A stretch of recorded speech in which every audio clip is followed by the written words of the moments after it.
च धर्मस्य सर्वधर्मस्वरूपिणे अवतारवरिष्ठाय रामकृष्णाय ते नमः।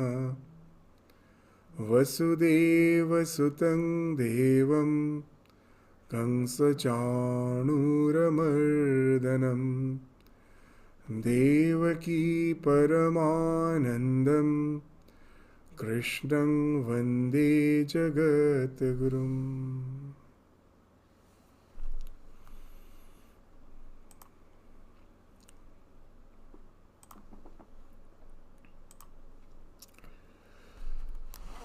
So it's after a 2 weeks gap, we are here again to continue with the study of Shrimad Bhagavad Gita.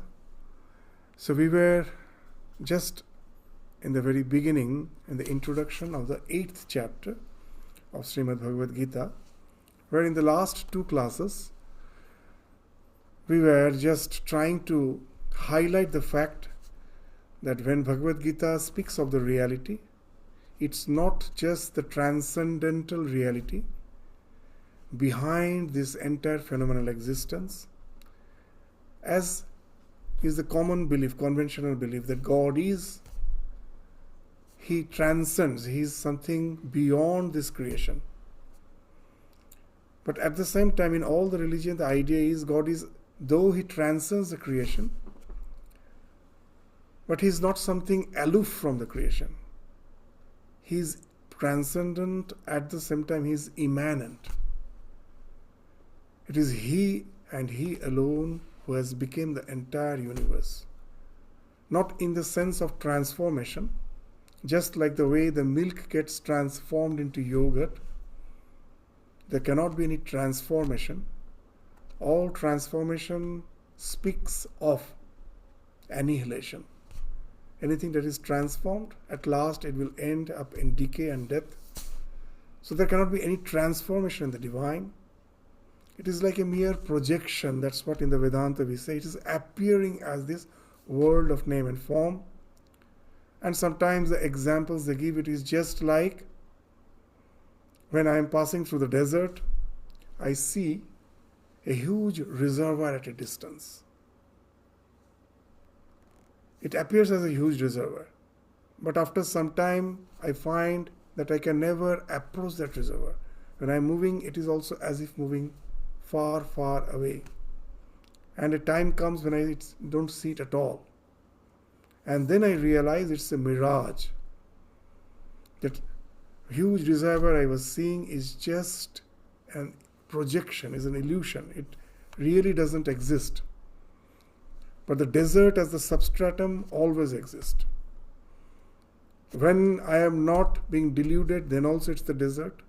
When I am in the process of delusion, when I am being deluded, still it's the desert.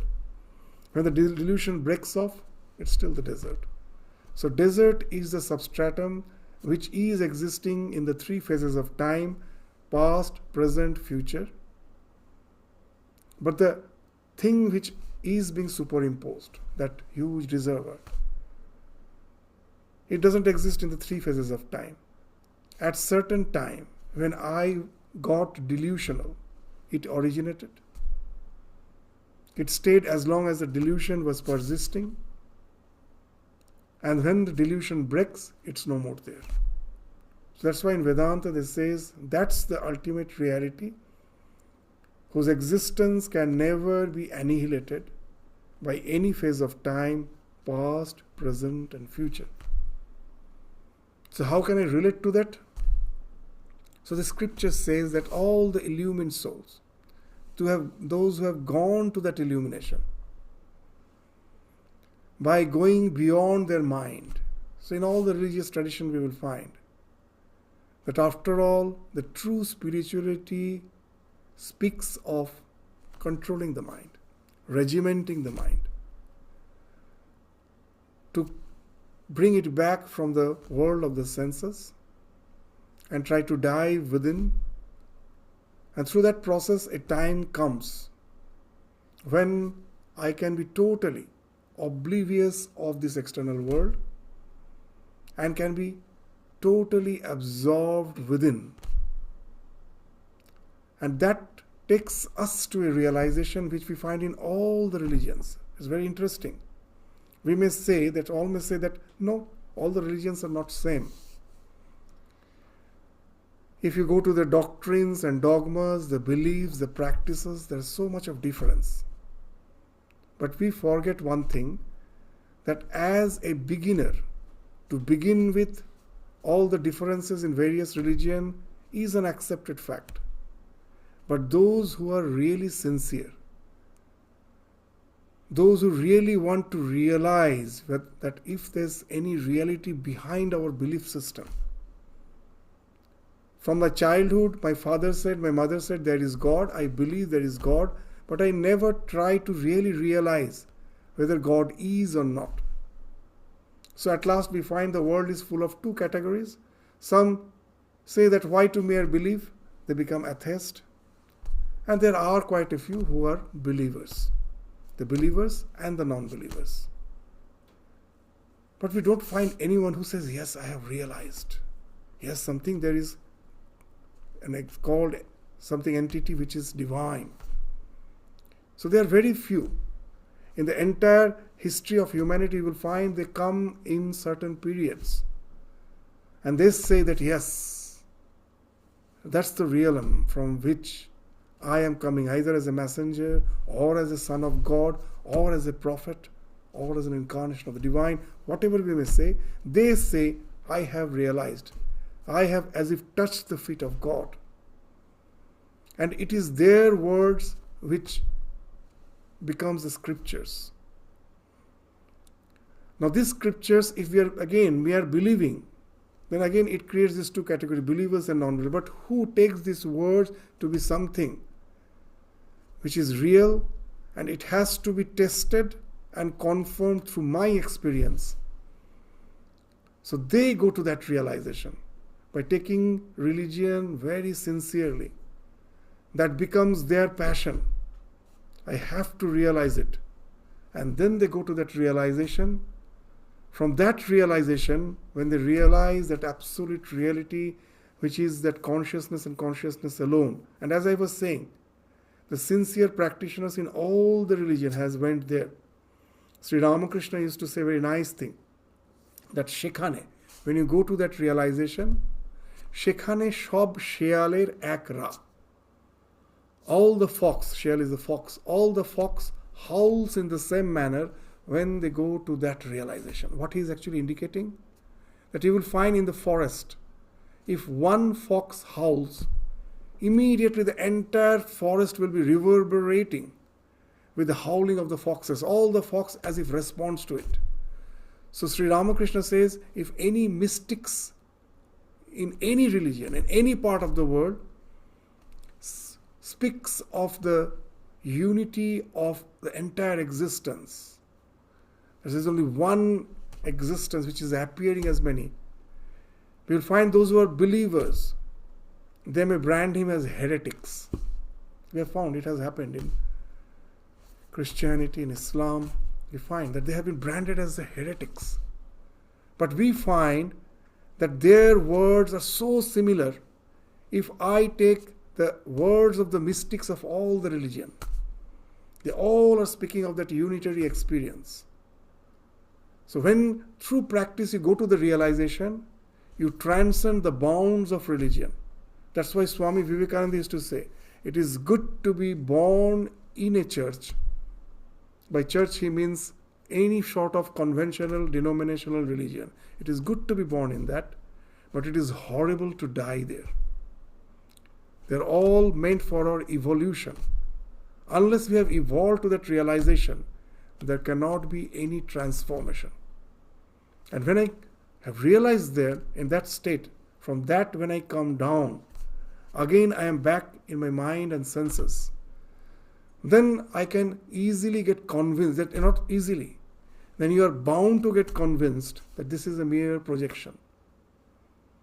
And then I cannot think it to be a tangible reality, and unless you can take it as tangible reality, what happens when you are not taking it as tangible reality? The detachment follows naturally. That all our attachment is because I take it to be so tangibly real. Once I go to that realization, that detachment comes. And along with that, another thing comes. A sense of worshipfulness. That is worship, that as a worshipper, my worship is no more limited just in the bounds of my shrine room and focused to that altar or the deity or whatever it may be. Now, whatever I see has become divine. And then what happens? Remembrance of God becomes habitual. Whether I am sitting in the mat for meditation, asana, and contemplating on the divine, or I am fully engaged with the world, whatever it may be. I know I am always interacting with the divine and divine alone. And this makes the contemplation of the divine something habitual. For such a person, now we will come to the section where they're speaking that the art of dying. We find books, thousands of books which speaks of art of living.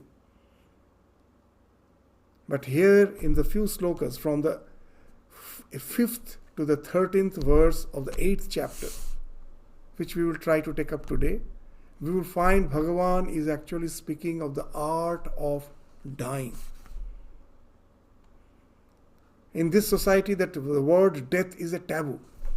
We don't want to hear about it. And Swami Vivekananda used to make a very nice fun. He used to say a very interesting thing, that death is an inevitable fact of life. It is waiting for us, everyone, but somehow we don't want to think of it. He used to say that in this life, everything is unpredictable. What's going to happen tomorrow, I don't know. As per my life is concerned, constantly, even if you look at your past, if you just retrospect, if you just look at your past, if you just try to see your life, so many things I planned. I thought the entire life will be as per my plan. How much as per my plan has happened? Nothing. It is so unpredictable. It goes on its own way. But one thing can be predicted. Only one thing. Swamiji says in this life which is so unpredictable, only one thing can predict it. Today, tomorrow, or years after, death is there waiting for me. It's a fact of life. And I never want to think of it. When Swami Vivekananda ordained, when he came back from the West, and many were inspired by his life, his teachings, and they came in throngs to be ordained in the monastic order, to become monks. And this first batch of monks, after they were ordained as the monks, now they came for instruction. Naturally, after the rituals were over, they came for some specific instruction to Swami Vivekananda, that how now to really lead this life, that today we have been ordained, but give us some suggestions, some clues, that we can effectively lead this monastic life. So Swamiji sat for a moment, was quiet for a moment, and the only sentence he said was, love death. So all were a bit taken aback. Love death, what it means? And then he himself clarified, that doesn't mean you commit suicide. Love death means, if every day you know that death is there waiting for me, your mode of actions will change. All our fights, everything, all our tensions, tribulations in this world, you will find is because we take this life to be the be-all and end-all of our existence, as if we are going to stay here through eternity. And that creates all the tensions, strife that we find in this world, all the conflicts and tensions we find in the world. If we knew that it is just it is a fact, but it never remains in our mind, then that itself, this fact itself, in Christianity there is a particular faith. It's not no more existing. It used to be there in the medieval ages. So they had a coffin in their house, in one corner of the house. Every day morning they will enter into it, and then they will think that I have died. And then the next thought will be, but God has again ordained me just one more day, just this entire day He has given me. So let me come out of the coffin and live the entire this one day in such a way that this is the last day of my life. And that itself will speak a lot. You'll find the attachments are falling off. Just I heard a story that a person who had no belief in the afterlife and other things, I'm not, just to cut this long story short, was with some false allegations kept in the jail. And this king kept him in the jail and told that after 1 month you are going to be hanged. But this for 1 month you will live like a royal, lavishly you will live. The best food you will get, the best accommodation you will get. So after a week, the king went to meet that person. That, how are you? Well, I'm not. Like, how can you expect that I'm good? I'm really very sad. That the meals which are served, I cannot enjoy. I cannot take this food. In spite of this nice, comfortable bed, I don't get sleep. Why? Because I know just my death is just everything. After another 3 weeks, I'm going to be hanged. So isn't it a fact for all of us? That's the thing. So if we know that it is inevitable, the life has to change. It has to change. We are bound to become detached. We cannot enjoy the life the way we are enjoying. And if we had conflicts, in Kashi there is a place, very nice place. You can go and stay there free in Banaras in India. That is called the Mukti Dham. That one, a particular building is there. If anyone feels that his death is nearing, or he is in the deathbed, he can say his family member, please take me to that Mukti Dham. The condition is, for 3 weeks you can stay free. The food will be provided. Still it's there, it's running. Everything will be provided, food will be provided. You can stay there free of cost. But after 3 weeks, if you're still alive, you have to go back. So if you feel that within 3 weeks you are going to die, you can go and stay there. Because why they go and stay there? Because that that the belief is there. Those who die, those who leave their body at Kashi, they attain liberation. Maranat Mukti. So that's the kshetra, there's a field for liberation. So with that faith, many will be going there. And so this provides this place. So there are so many nice incidents. One professor came, he felt that within 3 weeks he is going to die. So 2 weeks passed, 1 more week remaining, he was still alive. And then suddenly he told, see, we had a huge ancestral property. And because of that, the fight within the family, that same building, they had to create a boundary wall, and the 2 brothers were separated. And for years, they have never conversed with each other. There was no conversation. They were totally cut off. And now the professor says that just before death, unless I reconcile, I'm not at peace with myself. Can someone please send the news to my brother that I want to meet him? So the brother came, knowing very well that his elder brother is just in the last moments of his life. That's not the time to have any conflict. He came. And then they embraced each other. They shed tears. And they had a very nice conversation. They told that we should forget what has happened. It was a nice reconciliation. The brother left. The next day he died. The next day he passed away. So why we are saying this? That when we know that death is there, inevitable, you will find the life changes. You cannot have a sense of enmity towards other. Attachment falls off. You immediately become a transformed person. So that's why Swamiji is saying love death. It's a total different sense. Not that I am frustrated with life. Knowing that it is the inevitable fact of life, Now you start living the life. There are so many nice incidents. In Belrumat, it was formed. Now, all the novices were one day in the morning were meditating, as is the practice. It's a sight to see that entire congregation hall, all these sadhus, brahmacharis, sitting, meditating. And suddenly an old lady came, Nistarini Devi. She used to be the lay devotee of Ramakrishna. When Ramakrishna was alive, she was extremely devoted to him. So many times she has visited Dakshineshwar, this Nistarini Devi. And Sri Ramakrishna and Holy Mother also loved her endearingly. She had a very nice soul. She was a very, that has very good samskaras. So that's as she was loved by Sri Ramakrishna. So though she was a lay devotee, but the monks also used to revere her. After all, she has been with Sri Ramakrishna. So now this Nistarini Devi came and she saw that all these young novices, they're all young, they're just hardly in their 20s. So they have left their hearth and home, and they're just sitting and meditating in the congregational hall. She was very pleased to see that.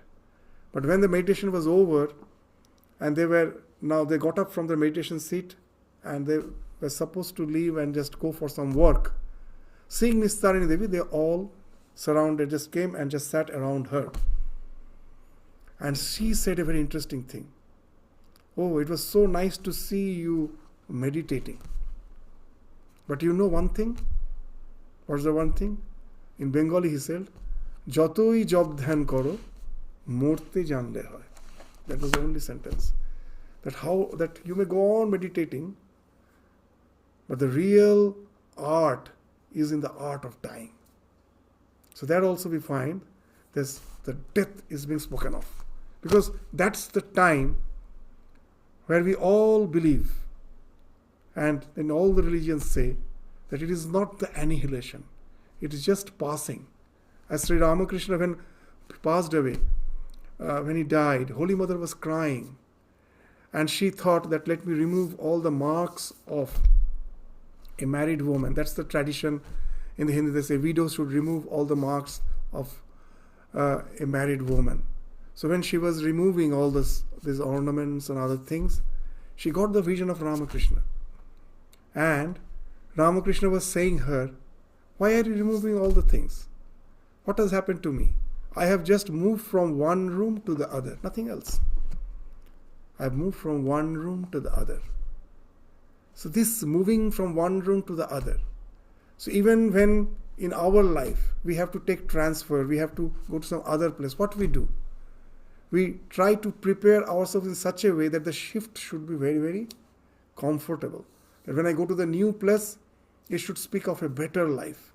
No one takes transfer for leading a horrible life. I will have a better life. So death is that phase. That I'm just shifting from this plane to another plane of existence. And that should be an elevated plane of existence, which speaks of my peace, my happiness, my fulfillment. And these are the verses which actually deals with that. That before he told that those who see the divine within and without, for them the thought of the divine becomes something habitual. Now this habitual thought of the divine, of course it has to do with the life, but it has something to do still more important with the death. So what it has to do with the death, now let us try to go to the verses and try to understand. So the fifth verse. So what the fifth verse is saying? Anta kale cha mameva smaran muktva kalevaran yah prayati samad bhavam yati nastyatra sanshayah. Na asti sanshaya, na astratya sanshaya. So those who relinquish the body, this smaran, muktva kalevaram, this living in the body is called, this kalevaram is the body, and releasing it is muktva. So when you are relinquishing the body, While relinquishing the body, you are remembering the Lord. So you leave the body while remembering me.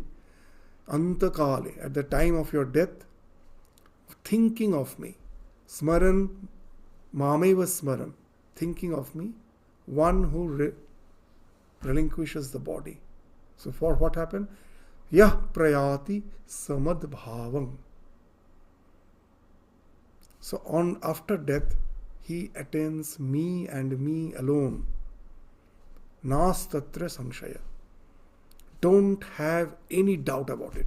So God with conviction is saying, Arjuna, that know that at the time of death, if you are remembering me, so there cannot be any doubt about the fact that you are going to attain me and me alone. Now see, that's why we always say don't study the scripture just by verse.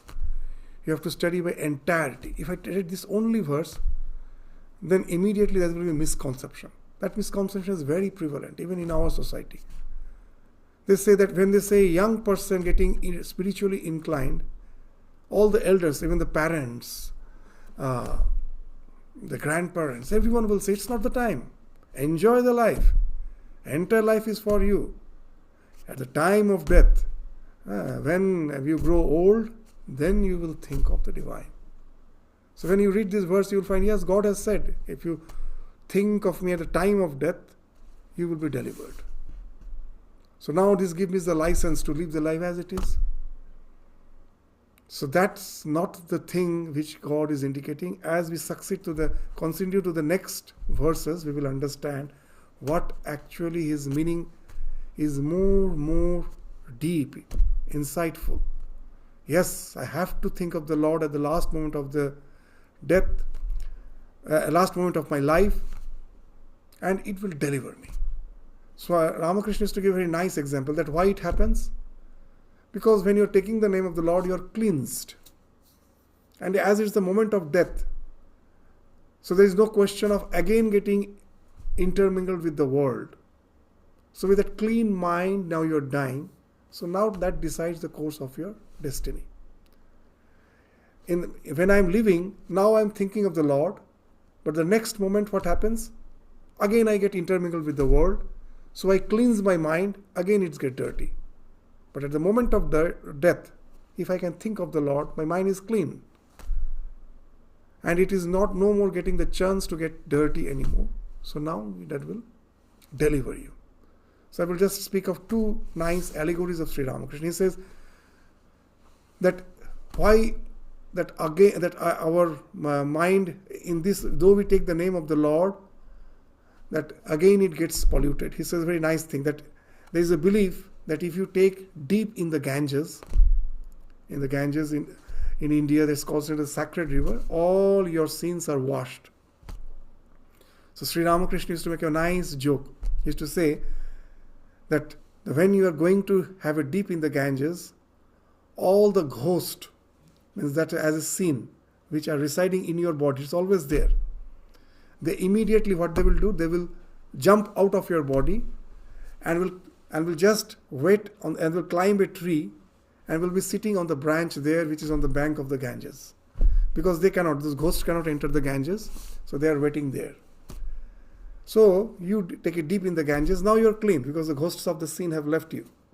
But the moment you come out of it, they again come and that's what in our life it happens.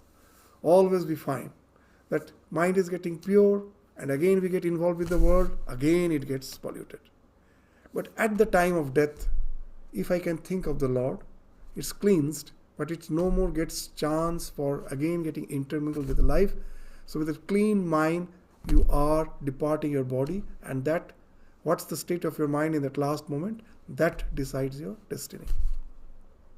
And another example, Sri Ramakrishna is very nice, that say that the elephant, if you leave out the elephant, it has the habit always you will find, especially in the hot, sultry weather, what they will do, they will just with their trunk, they will pull out the mud from the ground. Like a vacuum cleaner, they pull out the mud and then they will throw it on their body. Constantly they throw it on their body. So their body becomes full of mud. I still remember I was in Arunachal Pradesh, Narottam Nagar. At night, suddenly one day I was in the hostel, and suddenly all the boys I found they're running. I was already in my bed. Then I was a bit curious, what has happened? Why there's so much of noise? Now all the boys are supposed to sleep. So naturally I got up to see what has happened. And then I asked them what has happened, but they didn't even have the time to reply to me. They were extremely curious. They were running just on the backyard of the hostel. It was in a pure forest. It's a 250 acres campus, but there is no locality within 7 kilometers. The nearest, a small village, was 7 kilometers away. It was a pure residential school with all the students. They used to come at the age of 4. As it's a tribal belt, they're all the first generation learners. Their parents have never gone through any this conventional education. So we used to bring them there was sufficient fund provided by the government. So just feeding, taking care of them, everything was in that hostel only. And till the 12th standard, till they go to the university, they were with us. So as a 4-year boy will come, and till 18 they were with us. So it was like a family, big family. Some 450 students were there. So they all were running on the backyard. And we know that there is only jungle after that. But there was a fence. Just behind there was a small fence. Then I also ran after them to just see where they are going and why they are not even answering me, because they were curious. When I went there, I saw that they with a torch were focusing something. It was a herd of elephants, because it's a forest area. And I was surprised. They were all white. And so how come these are all white elephants? And then I realized that I never saw that, because they constantly throw that mud on them. In hot, sultry weather, that layer of mud acts as an insulation that keeps them cool. So it was purely white because of that, the soil which they have thrown on them. So they came, actually the boys were curious to see those elephants. So they were just standing behind the fence, and here all the boys was standing just to have a look of those elephants. That's why they were so curious, I realized. So as I was saying, that they always constantly throw that mud, and that gives that appearance of that white something, the soil they're throwing. So now Sri Ramakrishna says that, but those elephants which are domesticated, their caretaker, what they will do, they will take them to the reservoir, some reservoir or some river or some pond, and they'll make the elephant have a dip there. So all the muds will be washed off. And now they will take them to the shed directly after that wash. Now in the shed, the floor is concrete, the roof is there, and of course there, as it is the shed, it is very cold. There is no need for throwing mud also there. But whatever may be the reason, there is no need, and then there they don't get any mud at all, because it's a full concrete floor. So Sri Ramakrishna is giving a very nice example. That the elephant constantly throws mud on itself, the soil on itself. But if the caretaker gives it a dip in the reservoir and takes him directly to the shed, it won't get chance again to throw mud. So that's what happens at the time of death. So like that elephant, we have been washed, we are getting no more chance to throw mud on it, on us. No more impurities can cling on us. So at that time when you are being delivered, the state of your mind decides the course of your destiny. So you attain God. So that's what we were saying. That's good. That I will think of God at the last moment. What can we think of God at the last moment if I have not thought of it throughout my life?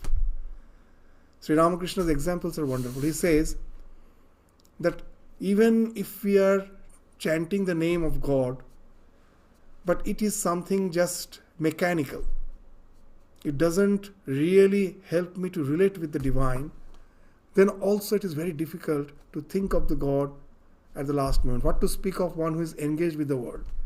Even if one is taking the name of the Lord, but it is just a mechanical practice, it won't deliver. He used to give a nice example. Suppose you have a bird in your cage, and it's a parrot, and you have taught him to chant the name of the Lord. So and if any guest come, you just say Rama, he will say Rama. And throughout the day, so many times he say Rama, Rama. And one day somehow it just could escape from the cage, but a cat was waiting. And the moment it escaped from the cage, the cat went and pounced on it. And now Sri Ramakrishna is saying, do you think that he will be chanting Rama anymore? No. Now the wild sound will come. Ka, ka, ka. So that's what Sri Ramakrishna is saying. So that's the thing that even here Krishna will be indicating in the succeeding verse. That it's not easy to think of the Lord at the last moment. If you take, it will be delivered. But unless we have really been habituated in the take of the Lord, and not only habituated, it's not a mechanical thing. It helped me to relate to the divine dimension of my existence. Then only it is possible to think of the Lord at the last moment. Otherwise not. So let's go to the next verse that will give that idea. Yang yang vapi smaran bhavam tyajatyante kalevaram tang tamevaiti kaunteya sada tadbhava bhavita. That this last thought is possible only if it is a habitual thought. So what he is saying, yang yang vapi, that whatever object a man thinks at the final moment, when he leaves the body, that alone does he attain. So, O son of Kunti, being ever absorbed in the thought thereof. So always think of God. Otherwise it's not possible. Otherwise what happens? Again, let me go to the Sri Ramakrishna's example. A worldly man was in his deathbed, and in the olden days, there was no electricity. So it was night, and there was a lamp burning by his bedside, and the wick was a bit thick. So the flame was, it was quite, it was burning a lot of oil because the wick was very thick. And now this worldly man throughout his life only thought of how to earn money and save money, nothing else. So in his deathbed, last moment, so what's the thought comes? He calls his son, come. So say, why have you kept 2-3 wicks together? Remove them, only keep one wick. So that's what the thought comes in the last moment. So Sri Ramakrishna, that's what he's indicating. What's the habitual thinking? That's very important. Otherwise you can never think of God in the last moment. So, and this last moment thought is not decided, as in the last moment we were just saying even in the last class, that the sleeping man cannot get rid of his dream. The way he cannot get rid of his dream, similarly, just the way the dream is something spontaneous. Similarly, this last thoughts are something spontaneous. It is not that sometimes you will find that the way you have lived your life, this thought automatically comes. It's very difficult now to control. It's not that I cannot totally control. If I have lived the life, then the thought of God comes, and with that, what I have to do, that will be spoken of in the succeeding verse. Very nice verses are there. But before that, this is the idea, that whatever I am habituated, that throughout the life, if I have thought of God, my life was divine oriented, then only this thought of the divine can be there in the last moment, and that decides the course of my action. So, as the thought of a lifetime is remembered at the time of death, so that's why Bhagavan is saying this in the next verse, Tasmat Sarveshu Kaleshu. This is important. That what you think in the last moment, that is going to decide your destiny. But what you are going to think in the last moment, that is being decided by what you have thought throughout your life. So that's why now he's coming to this conclusion. Tasmat Sarveshu Kaleshu. Constantly, unceasingly. Mam Anusmara Yudhyacha. Very interesting. That now Arjuna is in the battlefield. He is not just saying, just contemplate on me. Then Arjuna will say, okay, let me just leave the battlefield and go and just think of you. No. Mam Anusmara Yudhyacha. In this battle of righteousness, as a Kshatriya, as a warrior, your duty is to be in the forefront of the warfield, in the battlefield. That is your duty. Your course of life has decided that. Your occupation has decided that. You cannot relinquish that. You have to be in the war, but at the same time, think of me. So here for Arjuna, that's the battlefield. For us, this life is the battlefield. So we cannot run away from that. Mam anusmara yudhyacha. So be in this life constantly thinking of me. Go with the battle. As Sri Ramakrishna used to say, in the olden days, the landlord used to have the maid servant. The maid servant stayed, there was a servant quarter, they will stay there and do all the household work of the landlord. But her own house is most probably in some remote village. There she has her children, she has her family. Now Sri Ramakrishna is saying, when this maid servant is doing the work for the household of the landlord, she is doing all the work perfectly. But her mind is residing there in the remote village with her family. So that's the idea of Mam Anusmara Yudhyacha. Go on with your life. But the mind should be always on God and God alone. So that's my destination. So this is a wonderful idea. So sometimes I say that renunciation is not something that we give an example, is not something which speaks of physical detachment. It speaks of mental detachment. How it happens? A very common example. You can relate to this example. All of you can relate. You will find that at a small child, for the first time when they are going to the child care center, you'll find they don't like. They don't want to, their house has become their comfort zone, their security zone. From the childhood with their parents, they were for the first time, now they have to go out of the house and spend time with some persons whom now they are not known. They are all strangers. So the child feels naturally unplugged, starts crying, vehemently crying. In the child care, you have to keep, in spite of the fact he's crying, you have to keep the child there and then go back, knowing very well he will do well after a few days. And that's what happens. So for first few days you find, when you go and drop the child, it is crying. After a month, the scenario changes. Now in the evening you have gone to bring back the child, he's not coming. Now you just wait and wait, he's busy with other friends, playing. And if you say, come, let's go, no, I want to play. So with a lot of insistence, you have to bring him back or her back. It continues for a few more days. And then a time comes, you will find now this work has become quite smooth for you. When you drop the child, then also he is not going to this, what you see is all this traumatic stress, he's not creating this trauma. And when you're bringing back, then also he's quite okay. The moment you call, he comes. What has happened? The child also through these experiences in this few months has gone through some education. Real education is through experience. What has happened? That now in this process, the child have understood that this is not my permanent place, this child care center. Every day morning, my parents will drop here. Evening, they will bring me back, take me back.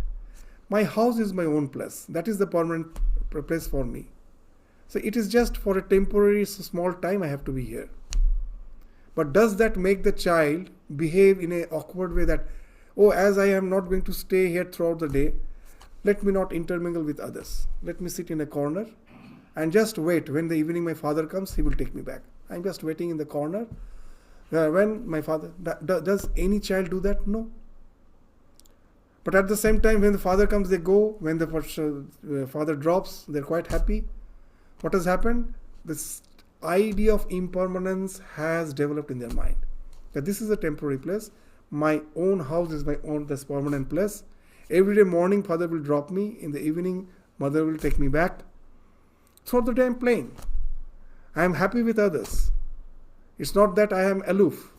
But in my mind, the idea is there that after all, this is not where I'm going to stay forever. My parents' home is my place of residence. So this is the way we have to live in this world. That's what is meant by Mam Anusmara Yudhyacha. So be in the battlefield, but always know your permanent place is somewhere else. This is not the permanent place. And then continue with your life. Mayarpita manobuddhi. Mam eva eshyasi asamshayam.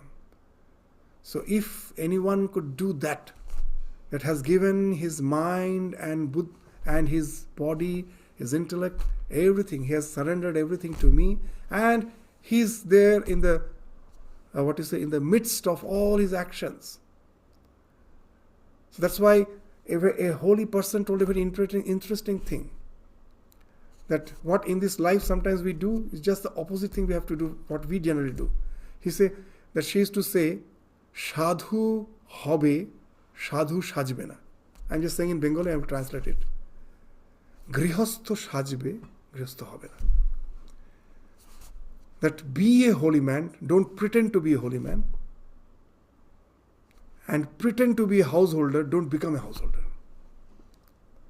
We just do the opposite. We pretend to be holy man, we are not holy man. And we are householders. So he's saying, pretend to be a householder. Others will feel you are so engaged with life. But in your mind, you know, yes, in the present situation, this is what I am entitled to do, I am doing. But from outwardly, they may feel that I am so attached to it. But from the bottom of my heart, I know that it is just the phase of the life which has decided my course of action, that much. But my heart is with the Lord and Lord alone. So that no one can see. So whenever we want to see a religious person, it is only by the external marks we see. But the real religious person has no external marks. That's why when someone is to visit Dakshineshwar, Sri Ramakrishna was living like an ordinary person. Just you can see he was wearing a dhoti, and that used to be his upper cloth also. The same dhoti, a simple person. Sometimes he used to work in his own garden. One day a person came, heard that in Dakshineshwar a Paramahamsa stays, a realized soul stays. So he thought he must be like any other sadhu, wearing this ochre colored cloth, having marks and all those things. That's what we have an impression. So he was in search of the Paramahamsa. He asked Ramakrishna, do you know where the Paramahamsa stays? So Ramakrishna is asking. Ramakrishna pointed to his own rooms. And after some time when he went, he was amazed. Oh, this is the person whom I asked. This is the gardener. And then what Sri Ramakrishna said was interesting. Seeing him so much that surprised. Oh, this is the person. He's so ordinary person. And then Sri Ramakrishna jokingly is asking him, what do you thought? The Paramahamsa will grow 2 horns? That when once he realizes God, then only you can realize? No. Outwardly he looks like you and me, like an ordinary person. But his perspective has totally changed. The change has happened something within. And that's what he's speaking here. That be involved with the world. We have to be. I cannot simply detach myself from that, from all my responsibilities. But my mind should always dwell in the divine. Mayarpita, offer your mind, your intellect, everything to me. Just give it to me, and Mam eva eshyasi, then you know it for certain.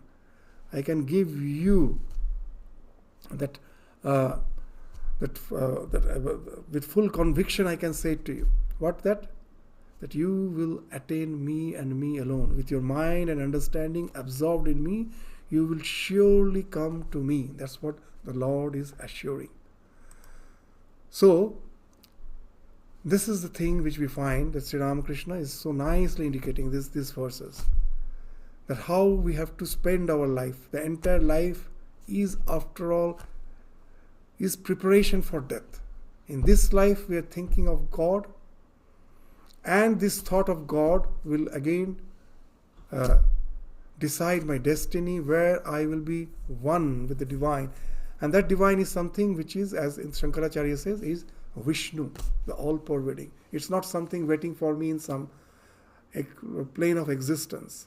It is something which makes me one with the Lord who is all-pervasive. So whatever this speaks of, this thing in the 8th verse is coming to this conclusion of this section, that Abhyasa Yoga Yuktena Chetasa Nanyagamina Paramang Purushang Divyam Yati Parthan Chintan. Engaged in yoga of constant practice, Abhyasa Yoga, constant practice, Yuktena. Chetasa, Nanyagamina, not allowing the this chitta, chetasa. This chitta shouldn't be just being distracted to all the so-called happenings of life. You are in them, but your mind is on the Lord. So that's why this abhyasa, and for that you need practice, abhyasa. So that abhyasa, you can be unified. Through yoga means to be unified. With the abhyasa, when you are unified with the Lord, not allowing it to be distracted in the so-called this happening of the life. Paramang purushang divyam yati partha anuchintayan. So then you will attain that Parama Purusha, the resplendent Purusha, the resplendent Lord who is behind this existence. Then you attain Him, know it for certain. So this is one thing we have studied now. At the last moment, the thought of the Lord will come if it has become a habitual thinking in my day-to-day life. But again, at the last moment, there's some practices are there which can make this deliverance more effective. So I will give some. Today I won't go to those verses because the time is almost over. But I will give some that we have in our scriptures. They say Ichha Mrityu, that there are some person who have evolved so much that the death is not something which is something forced upon them. For us, death is almost forced upon us. That when the moment of death comes, there is no question of any decision. Oh, please wait another 5 minutes, then I'm going to die. There's no question. It comes, I have to go. But our scriptures say that there are highly evolved souls who has this Ichhamrit, that when they want, then they will die. And now it leads to a confusion. What's the confusion? The believers say, oh, that's like as we are in the Ramakrishna order, you will find that if you ask any Swami that how Swami Vivekananda died, you will say, oh, he was a living person. He took a resolution to die and then he went to that death. And they have their own way of reasoning it. But if you read the life, you will find Swamiji had so many diseases. In those days, the type 1 diabetes no one knew. The diabetes was not there. It was even not even diagnosed. Now, when we see the life, we find he most probably had type 1 diabetes. As a parivrajak, as a wandering monk, he was always constantly roaming about. That's how somehow he was the sugars maintained. But now and then he was again and again sick, even as a parivrajak, even before going to America. And almost he was in the verge of death so many times. And you know, if you have a type 1 diabetes, it starts affecting all your organs. Your heart gets affected. So the last few years of Swamiji, we find he has many diseases. One of his eyes became blind. He has a heart problem. He has a kidney problem. His body was swelling. And any person will say, because of all this, he has died. And you say he has died, passed away by his will. So now, in this context, let us try to understand what is Ichha Mrityu, that to die by your own will. It doesn't mean that whenever I will die. No. What it means actually. Very nicely in the Yoga Sutra, this idea is there. I will give a very crude example. So you will find when we have the nature's call, they say we have these vital forces, 5 types of vital forces. One vital force speaks of this, the urge for this nature's call. You will find a very interesting thing, that it is voluntary to certain extent. When I have a nature's call, to certain extent, to certain duration, I can decide whether to go now or 1 minute later. But if I go on just forcing myself, because I'm busy with some work, I don't just respond to my nature's calls, after some time it will become involuntary, isn't it? Then it's no more voluntary, it becomes involuntary. Now, similarly, one of the vayu, this is apana vayu, which speaks of this nature's call, the urge for excretion, getting rid of all the toxins. That is this apana vayu. Another vayu in the scriptures called udana vayu. At the time of death, most of us do feel that some type of vital force is trying to eject out of our body. Even it is visible. When I was in one of my centers, I found that's called Nabhishas in Bengal. I don't know in English what they call. A person who is about to die, you will find, sometimes when after food you have this, because of acidity, you have the reflux, you will be belching. That constant something belching happens. And the doctor will say it's the time of his death. Something is as if trying to force out. So I saw such Swami, that's about at the moment of death, this belching. And it's constant that some wind is coming, something force is coming from the navel as if trying to come out of his body. So that gives an indication, even the doctors know that he is at the moment of death. So in our scriptures they call it Udana Vayu. That at the moment of death, that most of us, because of accident who hasn't gone to the, even when an accident that also happens, that when the moment you are going to die, the person is going to feel that something in a form of force is as if trying to come out of the body. But here that Ichha Mrityu, what it is that? Now, to a certain extent, for a certain period of time, that is voluntary. I can decide when to allow that force which is trying to come out. I let go. I allow that to come out. For most of us, it is not voluntary. We are so attached to life, we cling to it. No. It is trying to come out. No. And at last, it involuntarily, it forces out that we don't have control. But a man of realization, for him also death has come. He understands that it's time, that pranavayu is wanting to come out. And now he decides that, okay, let me sit for meditation, contemplate, think of God, decide the proper time and leave my body. That is Ichhamrityu. It's not that oh, I will live for 100 years and then I will think of death. No. Death has come to him in the natural course of time because of disease and all the things. But yes, just when you are going to die, there is a time gap where it is voluntary. You can do it voluntarily. Most of us, as we are so clinging to life, we just at that time cling to life. No, I don't want. And we are forcefully, that pranavayu is taken out.